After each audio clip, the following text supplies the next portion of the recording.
A warm welcome to our Transcend Media Service viewers. My name is Kimberlye Kowalczyk, and I have the great privilege to be here today with Professor Johan Galtung, who is known as the father of peace and conflict studies and is also the founder of Transcend. And we'd like to talk today about Obama and then what. And in your TMS editorial last week, Professor Galtung, titled An Empire Named Charisma, you wrote about a Black-Jewish-American alliance, and that Obama seems to show an unconditional support for Israel. Could you expand on this?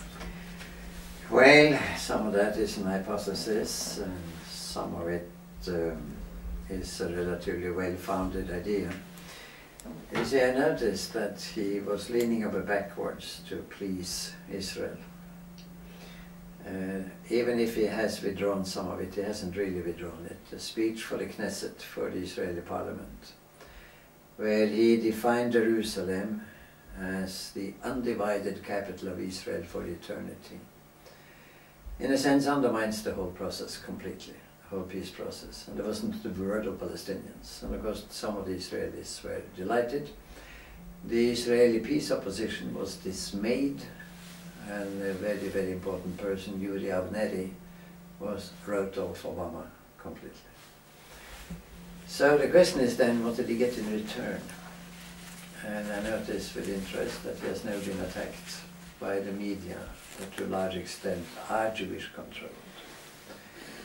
Now, there are several such media in the US, and I'll not mention anyone by name, but I'll just draw attention to the fact that advertising plays a role in keeping particularly print media alive, but also other media. And the advertising for department stores and things of that kind often comes from shopping centers, from enterprises, where the Jewish ownership is very clear. And this has been important. It has been very important for politicians in the US. When they launch propaganda against the person, they kill him almost immediately. So I sense a kind of alliance where the former minority in a marginalized position, the Jews, have in a sense reactivated the alliance from the 1960s with the blacks. So we see a Colin Powell and an Alan Dershowitz on the American Jewish side, 120% pro-Israel, in alliance supporting Obama. And my question is, how is this going to develop further?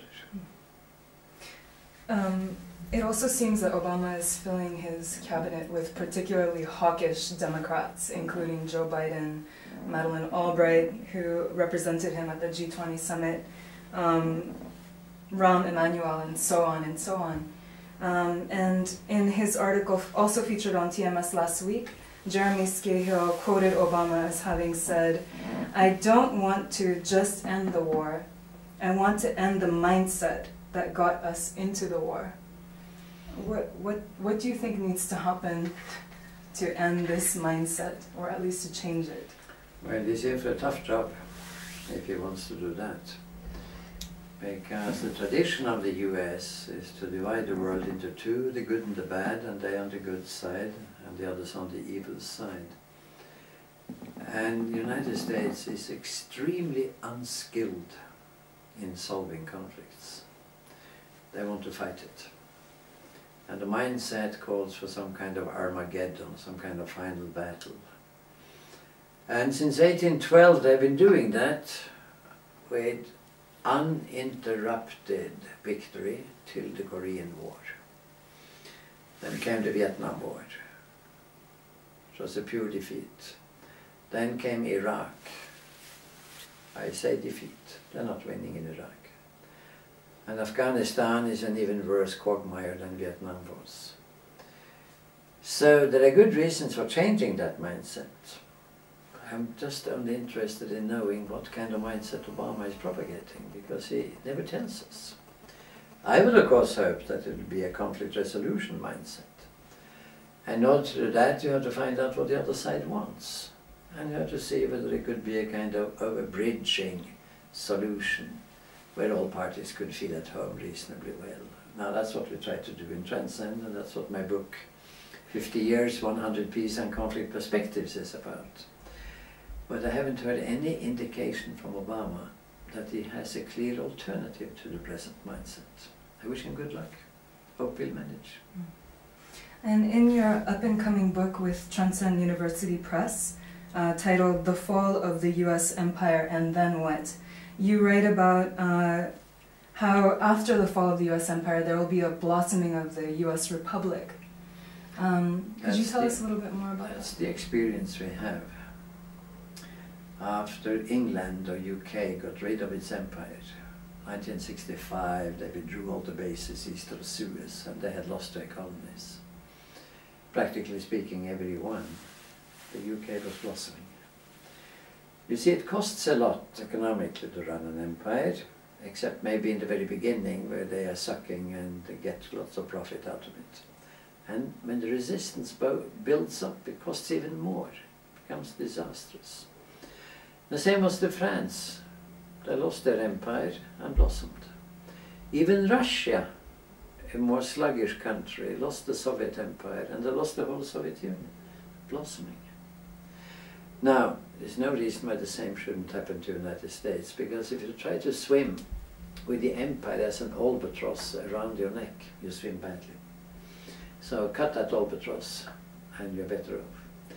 And then comes, of course, the beautiful side of the US, the creativity, the generosity, the universalism, and quite a lot of equality, teamwork, ability to work together. All of that we who love the US Republic admire. So I see great possibilities of blossoming, but it has to be administered well, and I would hope that Obama could just get rid of the empire. He could make that big speech, it's a fantastic rhetorically, and just simply say, fellow Americans, we have been on the wrong track for a long time.